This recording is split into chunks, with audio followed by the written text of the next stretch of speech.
Bonjour bien-aimés dans le Seigneur, c'est votre humble serviteur, le docteur Amos Tsiangam, le char d'Israël. On vous a dit que le pays passe dans des moments très difficiles, des moments où personne ne peut dormir. Car ces situations que nous sommes en train de vivre aujourd'hui, ça ne date pas seulement d'aujourd'hui. Comme vous allez voir dans la Bible, les enfants d'Israël aussi combattaient contre les Philistins, contre les Amoréens, juste parce que la situation n'était pas bonne. Et laisse-moi te dire, peuple de Dieu, quand quelque chose ne va pas bien dans ton pays, et cela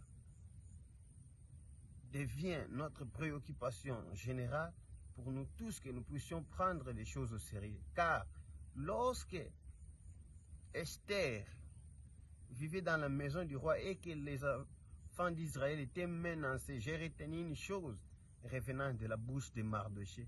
Ne crois-tu pas que parce que tu es dans la maison du roi que tu vas être échappé?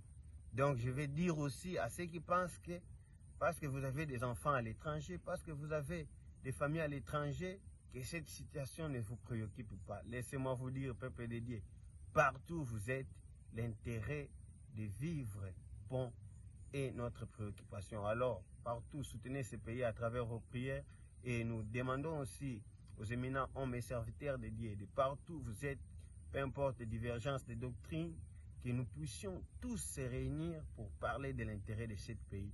Comme vous allez voir, nous sommes déjà dans cette forêt, déjà beaucoup de jours de prière juste pour prier pour l'intérêt de notre pays. Nous proclamons la victoire, la réussite, et que l'Éternel puisse combattre à la place de nos ennemis, que l'Éternel puisse combattre à la place de nos éminents soldats qui sacrifient leur vie juste pour l'intérêt de ce pays.